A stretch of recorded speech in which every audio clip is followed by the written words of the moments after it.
네, 세계를 만나는 시간 나우 함께하고 계십니다. 앞서 외신 브리핑 코너에서 소식을 전해드렸습니다만 지금 트럼프 대통령 탄핵안에 대한 투표 절차가 시작이 됐습니다. 투표가 시작이 됐고요. 곧 결과가 나올 것으로 예상이 됩니다. 결과가 나오는 대로 저희가 또 전해드리도록 하겠습니다. 오늘 나우 인터뷰는요, 중국에 대한 이야기 준비했습니다. 스티븐 비건 미국 국무부 대북특별대표 겸 부장관 지명자가 한국과 일본에 이어서 오늘부터 이틀간의 일정으로 중국을 방문하죠.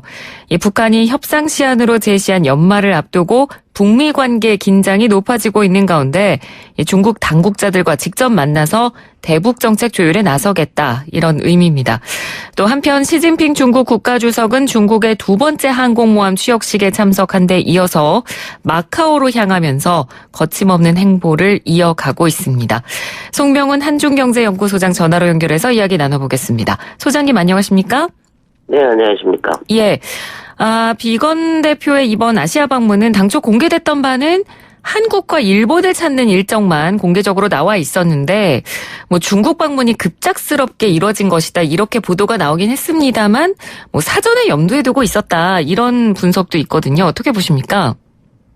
네, 이번 비건 대표가 방한 기간 중에 중국을 방한할 계획은 미리 갖고 있었다고 봅니다. 네. 네, 왜냐면 이번에 이제 5월 달에 이제 한반도 관련한 중국 담당자가 류자호이라고 외교부 부부장이 교체가 됐거든요. 예. 그러니까 담당 실무자가 바뀐 이후에 첫 만남을 가지게 되는 계기였기 때문에 중국을 방문할 것은 어느 정도 예정이 돼 있었던 건데, 이 중국 방문이 이제 관심을 끌게 되는 거는 이번에 방한 기간 중 북한하고 어떻게든 이제 접촉을 시도하려고 했는데 시원하게 바람을 맞았죠. 네. 그렇게 되다 보니까 북한의 도발 가능성에 대한 어떤 긴장 고조가 되는 가운데 뭔가 돌파구 마련을 위해서 중국을 찾은 게 아니냐라는 추측이 추가로 나오고 있는 것 같습니다. 네, 그렇군요. 그러니까 말씀해 주신 대로 북한이 이야기한 연말 시한도 지금 임박한 상태고요. 관련국들과 어떻게 좀 돌파구를 잘 모색하면 좋지 않겠나, 이런 생각을 가지고 지금 중국을 방문한 것 같은데, 그 전에 이 중국과 러시아가 제재 완화 필요성만 언급하다가 결의안을 내지 않았습니까? 이렇게 적극적으로 관련 결의안을 낸 의도는 뭐라고 봐야 될까요? 사실 북미 간의 대화 교책 상태가 1년이 넘었기 때문에요. 네. 작년 연말부터 중국과 러시아가 한반도 비핵화 프로세스에 참여하겠다는 의사를 꾸준하게 밝혀왔습니다.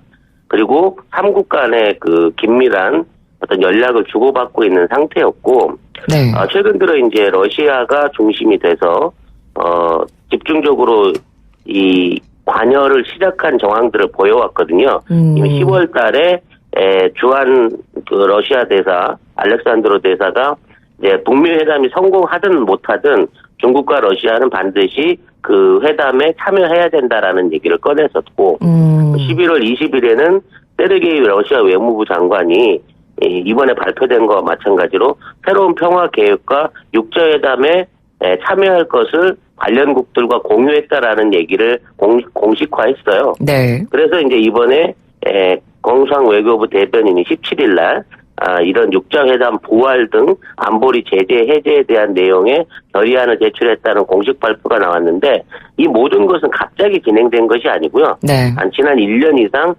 관련국들, 그러니까 중국과 러시아, 북한, 또 한국을 포함한 미국 간의 1년 이상의 준비 기간과 대화를 거쳐서 진행된 사안이라고 봐야 될 것 같습니다. 네, 알겠습니다.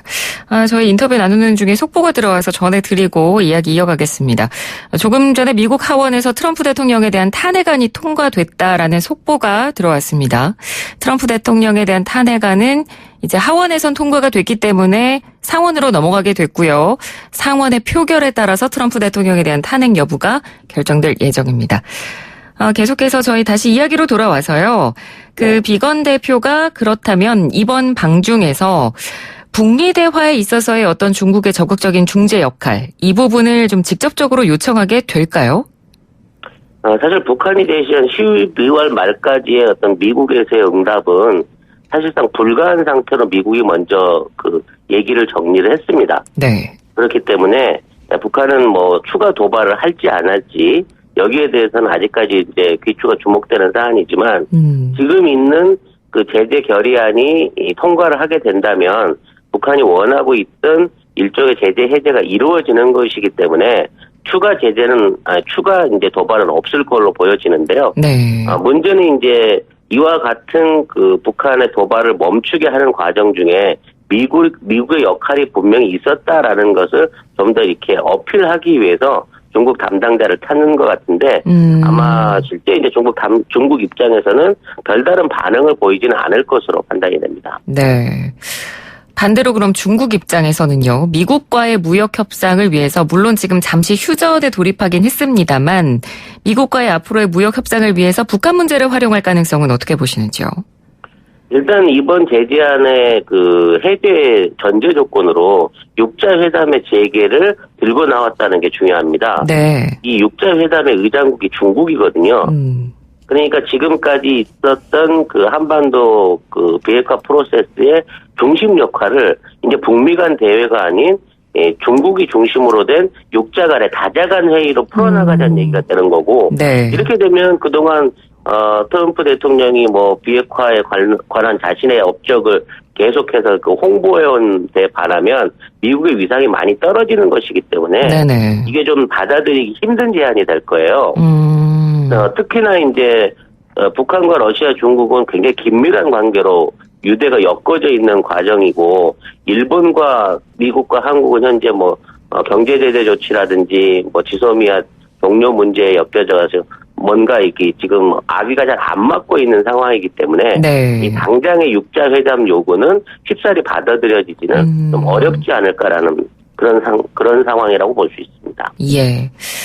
자, 이번에는 시진핑 중국 국가주석의 최근 행보도 좀 저희가 알아보도록 하겠습니다. 그제 산둥함 취역식에 참석을 해서 뭐 의장대 사열도 하고요.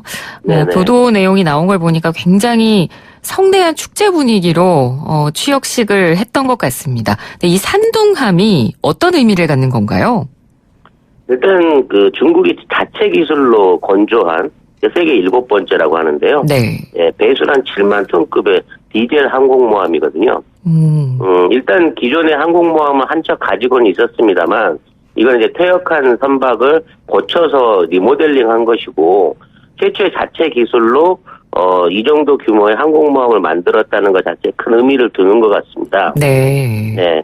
이 항공모함 같은 경우에는 이제 그 크기가 315m, 너비가 75m 정도의 40대 정도의 이제 함재기를 그 발휘할 수 있는 성능인데요.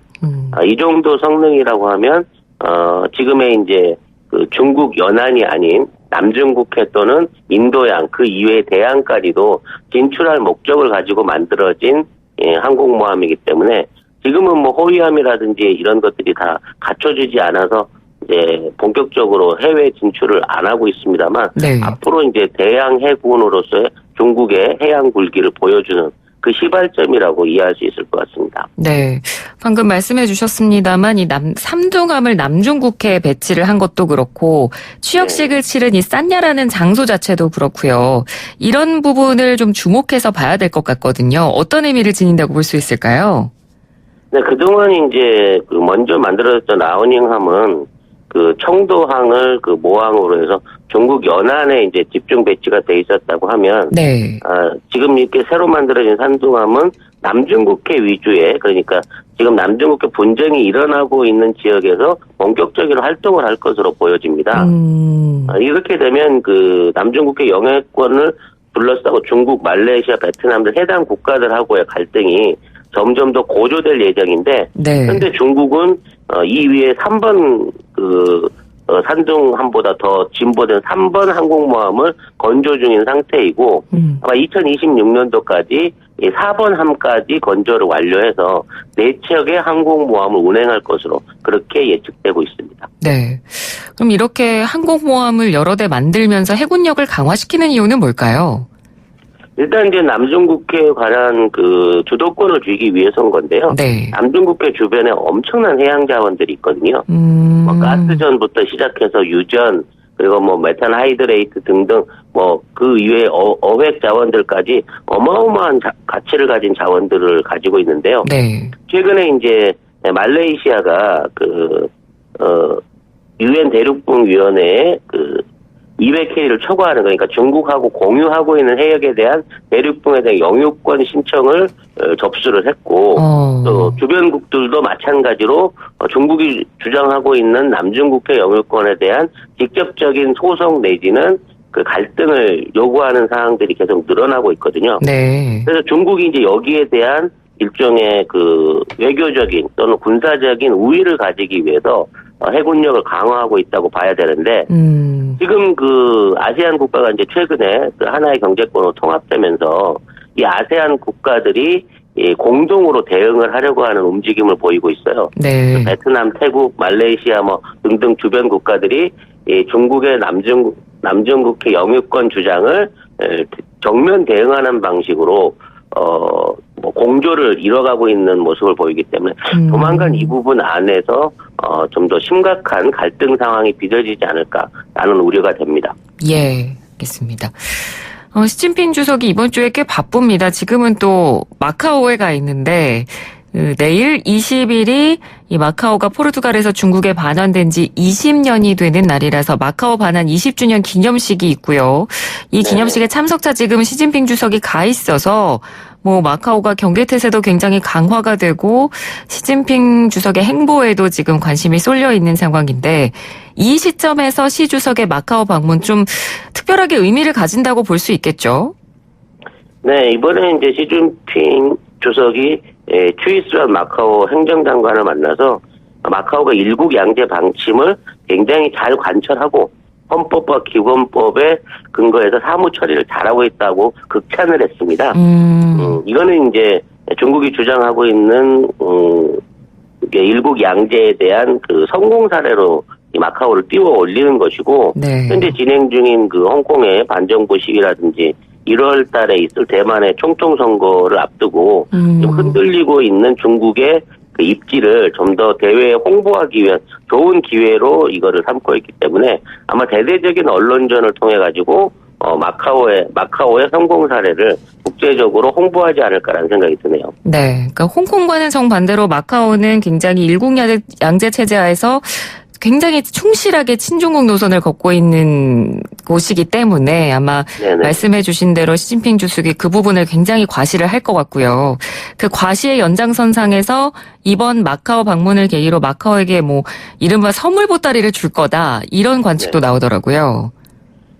대놓고 이제 홍콩에게는 채찍을 주고 마카오에는 당근을 주는 방식으로 홍콩 시민들을 이제 회유하려고 할 건데요. 네. 이번에 이제 주아오강 다리라 그래서 마카오와 본토와 그 홍콩을 잇는 다리 안에서 처음으로 이제 임시 검문을 통해서 홍콩에서 마카오로 북하려고 하던 홍콩 시민을 이제 체포를 했어요. 네, 이런 것 자체가 이제 홍콩한테는 압박이 되는 것이고. 네네. 반대로 이제 마카오에는 앞으로 증권 시장을 신설하고 위안화 거래센터 그러니까 그 중국 돈을 외환으로 바꿀 수 있는 거래센터를 마카오에 지정을 해주겠다는 약속을 했거든요. 이건 그동안 홍콩이 독점해서 누리고 있던 지위였는데 네. 이 지위를 마카오에 분할해 줌으로 인해서 마카오를 금융허브 제2의 홍콩을 대신할 수 있는 금융허브를 육성하겠다라고 하는 보상과 함께 홍콩에게는 경고를 주는 방식으로 지금 사태를 이용하고 있는 것 같습니다. 예, 알겠습니다. 오늘 말씀 잘 들었습니다. 고맙습니다. 네, 감사합니다. 네, 지금까지 송명훈 한종경제연구소장과 이야기 나눴습니다. 1부는 여기서 마치고요. 잠시 뒤 2부로 돌아옵니다.